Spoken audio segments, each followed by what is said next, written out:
Good morning, Judith. Good morning, Sonya. Welcome to the Coach's Cup. You got your cup? I've got mine. This morning, we are talking about a topic I think so many women can relate to. We're talking about how to stop beating yourself up because we do it all the time. You know, Sonya, the first thing that comes to my mind as you even said the sentence, I'm like, one, there's knowing that you're beating yourself up because you have awareness and you might be using the model and you know how to put it in a pattern. But how many women are out there right now who feel terrible about themselves and are not even realizing That they're causing it? That they're causing it with their thoughts. That truly just entered my mind as you started. So no, that is brilliant because it's true.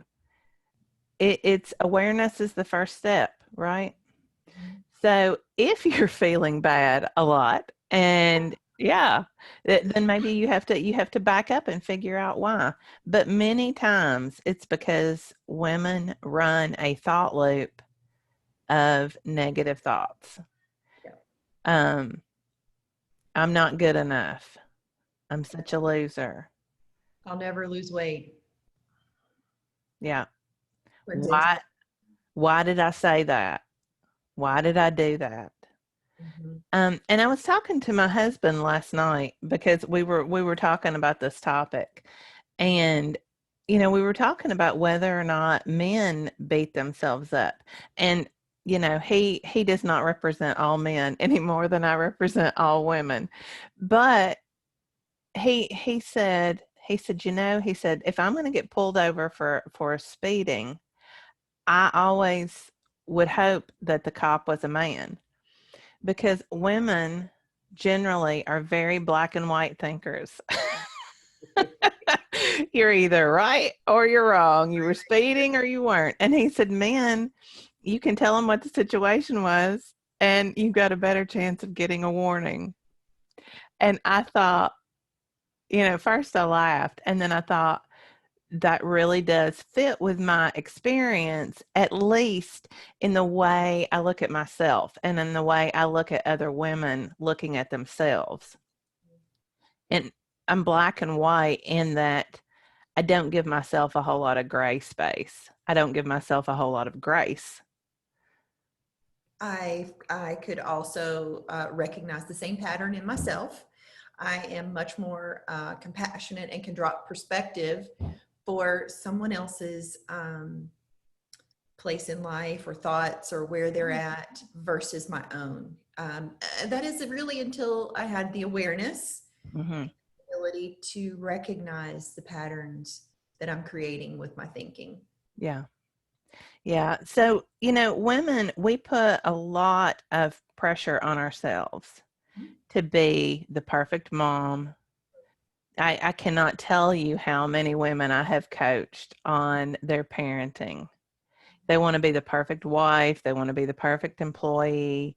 And we almost set ourselves up for failure. Not even almost. Many times we set ourselves up for failure because we have this expectation that we have to be at A+ level. Getting back to perfectionism, we have to be at A+ level. And there's nothing in between the A and the F. We're either a good mom or we're a bad mom. What did you say? We're either winning or failing. Yes. And no in between. No in between. And, number one, that's just not true. I B- it every day. I find ways to be a B- mom, a B- wife. I say that laughingly, but there are days when my best is not A+, and it just has to be okay. Absolutely. I have, oh my gosh, personally and coached several women around the same topic of good enough and time and what is my best. And I'm just going to go ahead and drop this bomb right now that I fall into that category. I'm always doing my best because it's never for lack of not trying to do my best. It's what I'm capable of in the moment is always my best, period. I don't know. I'm going off on a tangent here. No, I think you're absolutely right, because those are the very things, doing the best we can in the moment, are the very things that we want to turn around and look at later and say, well, I should have done this, and I should have, and I should have. And, you know, those shoulds, you hear that phrase, stop shoulding on yourself. It's useless. Yeah. Yeah. There is, but until you know better, can you figure out how to do better for yourself? And that's, Right. and I think even now, especially as a coach, it's, it's particularly, I don't, if I said painful, like that I have feelings because I feel for my clients, it does create a sense of wanting to teach better and awareness so that they can see that they're creating this for themselves.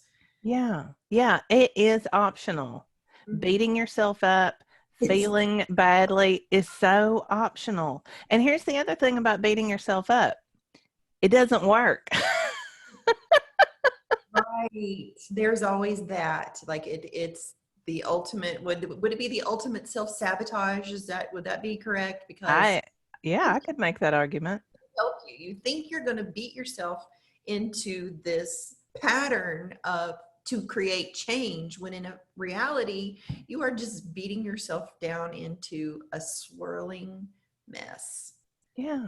You're never going to get a positive result with negative thoughts. No, Boom. it's math, right? Right. It's math. Two negatives will never ever make a positive. So, I always think that this is funny to show with overeating. It's really easy to show with overeating, because you overeat and then you beat yourself up, And then you overeat. and then you overeat. Yes, it leads to another negative. I mean, it's math. It's never ever going to lead to you saying, oh, well, I'm a changed person. I love myself. I'm going to be good to myself and not overeat again. It's not the way it works. Wouldn't it be nice though? But it doesn't. You're right. So doesn't. If it worked, we would have moved beyond this in our evolution, because we all do it. Every one of us. Yeah. Absolutely. So it is time to move beyond it. Yeah. So how do we do that? I'm so glad you asked. While we're having this little interlude, we should tell everyone that I am on a ball. Oh, Really, like if you see me rolling around, I am she's balancing. I'm Judith is on the ball this morning. literally and figuratively on the ball, trying to figure out how to sit all day and not be in misery. And so this ball is it's a little flat.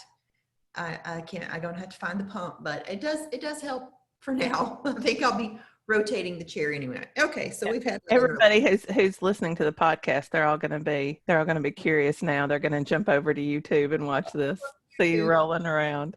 around. I haven't fallen off the ball yet, so that's a good thing. Luckily, yeah. Right. So, how to stop the cycle? Yeah. The first thing, I guess, the very first thing, as you've already said, is awareness that this is what we're doing. And the best way to do that, I think, is with journaling. Of course, we're always talking about journaling. We believe in it strongly, but it's amazing what will come out on paper when you're writing something down that you don't catch because it's so quick moving through your brain. True. And I always want to caution this. It's like when you're journaling, you don't have to believe. It's one thing to write it down, but if you can't look at it with objectivity and know that every single thing, like there's just going to be a couple facts, and then everything else in there is a story you're telling yourself, that it's all optional. Everything is optional. Yeah. So just know that just because you're journaling doesn't mean you're going to figure this out. You have to look at your thoughts and facts. Yeah, you have to question everything that your brain says, because how much of it is true. Right? Not a lot. And a coach can help do that. Sure can. Yeah. So, but one of the first things that you can do once you know that you're beating yourself up and you catch yourself in that pattern is start practicing talking to yourself like you would talk to a child or a pet. Not your child, not your child. Child. Yeah, someone else's child. Now people are going to wonder about the way we talk about our children, but yeah, but sometimes we do talk to our children the way we talk to ourselves. Am I getting ready to repeat myself somewhere? I just told this story about, they've done research on plants. Mm-hmm. Did I talk to you about this? Was I this don't on? think so. I don't think so. I'm talking a lot these days, so forgive me if you hear this story again. But they've done this research on plants where they're the same plants and they put the same environment, whatnot, except for one thing. One group gets yelled at every day. One group of plants gets yelled at every day, and the other group of plants gets loved on every day.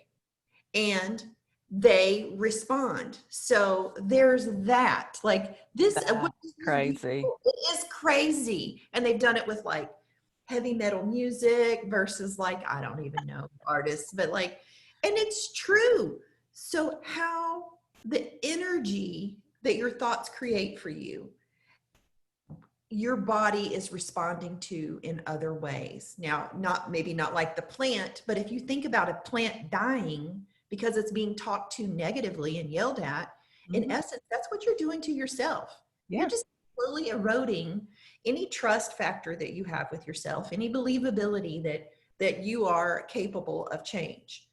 That is what I want to drop right there. Yeah, because you are capable of change. Absolutely. It takes work. You don't just flip a switch and change the way it works, but you are capable. And you got so good at beating yourself up because you practiced it. Yes. Period. You didn't, it's so well rehearsed and so it's such a groove in your brain that, listen, I'm getting all fired up. I'm like banging on the table. I know. Well, and you've led perfectly into our second way that you stop. You have to practice new thoughts. Constantly be intentional with your conscious brain. Lean into that. Mm-hmm. Write them down. I mean, I do. If you look at my calendar, if you look at my notebook, at the top, I'll write little notes to myself because I don't keep it at the top of my brain. That's not the groove that's in my brain, but it's going to be because I'm going to keep practicing it. Right. And yeah, no, it takes practice. Go ahead. I was thinking about like, I'm still working on my 5K in 30 minutes goal, and that's going to take practice. It's going to take a lot of practice. You just don't jump out of the gate unless you're like, I don't know, Usain Bolt. I don't know. That's like the one name I could come up. I don't know. I don't know runners, but you just don't. Well, and he sprints, so I don't even know if he could do. I'm sure he probably could. He probably could, but his training is a little different, so maybe not. He could probably do like a 5-minute 5K. Who are we kidding? But the point is, you have to practice things to get better at it, period. And if you want it, and you just never stop, you never quit. You have to always be increasing your awareness and finding your wins and celebrating and appreciating yourself is the key. Yeah, and if you go out for a run and what were you doing? What, about 45 minutes? Is that what you were doing? Yeah, I guess so. Yeah, I was probably about 12-minute, 13-minute miles. So if you go out for a run and you can run your 5K in 35 minutes, you don't stand there and beat yourself up because you're not at 30 minutes yet. Like, I'm glad that's over. Yeah. And you celebrate what you've done, right? And oh my gosh, this is such a beautiful analogy. One thing that I'm going off on trend, runners are absolutely the best. And I'll never forget, like, the first time I'm coming through the chute, you know, and it's like, I'm like dead last on this half marathon. I mean, there may have been like 3 people behind me, and one of them was like, you know, she didn't have, there was something very unique about her, and I can't remember what it was. But anyway, but all the runners stayed, not all, but a great many of them. And they're clapping for me and like cheering me on that final stretch. Mm-hmm. And I'll just never forget that feeling of having others cheer for me, because in my mind, you know, while I was doing good things and I was so proud, I was tired and I was emotional, and but they so appreciated because they know the journey that I have been on. Mm-hmm. And so I'm offering that as a visual for our listeners out there, to be your own cheerleader, to cheer for yourself at the finish line always and celebrate you. Yeah. And the podcast listeners can't see the sign behind you, but it says behind every successful woman is herself. And she's not beating herself up. If you're successful, it's because you are being that cheerleader. You're figuring it out. You're proud of your steps that you take, even if they're small. So you've got to practice. You've got to figure out how to be your own cheerleader. And then once again, you've segued perfectly, because the last one is you have to be willing to feel the thoughts that are going to come up, the feelings that are going to come up. Shame, guilt, disappointment. I mean, we are so good at drumming up those feelings. And you have to be willing to feel them all. Right, because here's the thing, we don't deny our ability to see. We're very, in fact, we love our ability to see. We go to great lengths to see. Here's my brand new glasses to show. Like, Yeah. we take care of our eyes, we take care of our hearing, we are grateful for the sense of touch and the sense of taste. We are experts at denying how we feel. And if we would just take the time and give the feelings their moment and experience and feel the feeling and let it move through us and on to the next, they will leave, versus like pushing it away or resisting. Just allow it to come on in, because we're not like going, oh, I don't want to see, I don't want to see, unless it's a scary movie. Yeah. But is, yeah, exactly, to feel your feelings, and don't deny your feelings. It's a very human experience. Yeah. Earlier this week, I was feeling disappointment, and I caught myself because my urge at that moment was to just push it aside and think some happy thought. And I was like, no, I need to process this. I need to acknowledge it. I'm disappointed. I need to process it, move through it. And like, I don't know, a minute and a half later, I had forgotten about it. I was off on something else. And I thought, oh, wait, I was processing disappointment. What happened? That's excellent. It was gone.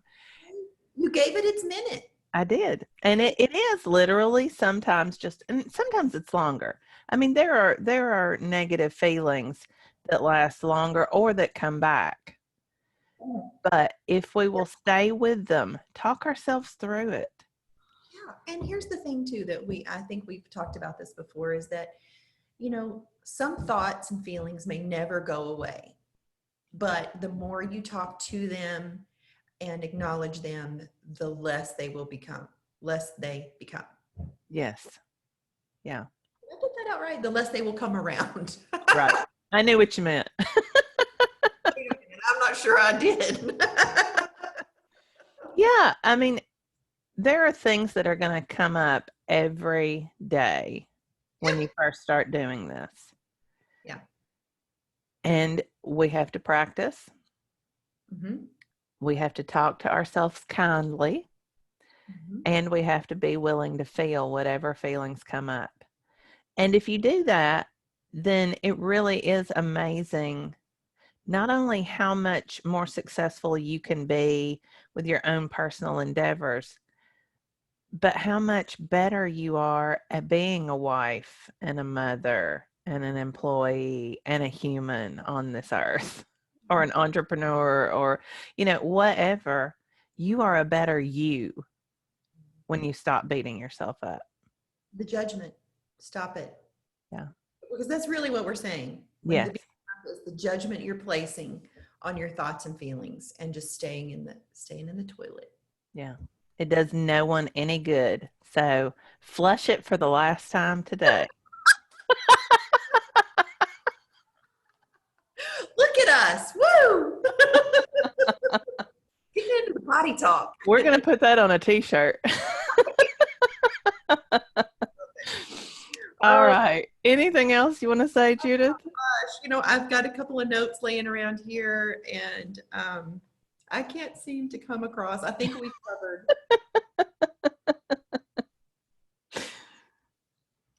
Yeah. Okay. Love yourself on purpose. If there is an intention you can set, just know that loving yourself is always an option, just as much as loathing on yourself. Yes. And And it's a better one. it feels so much better. It feels so much better. Yeah.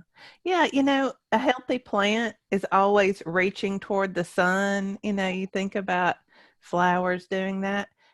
We're the same way. So reach for that sunshine. Don't be hiding behind, I don't know, what do plants hide behind? Don't. They wither. I guess Yeah. that's the option. Yeah. They're either thriving or Mm-hmm. not. Yeah. And so the ones with love are thriving. Yeah. They're getting watered, and they're getting softly spoken to with kindness. And look how beautiful you are today. Yeah. Oh, got a new leaf. So reach for the sunshine, dear listeners. Yeah, And we'll totally. see you next week. Okay. Bye. Bye-bye.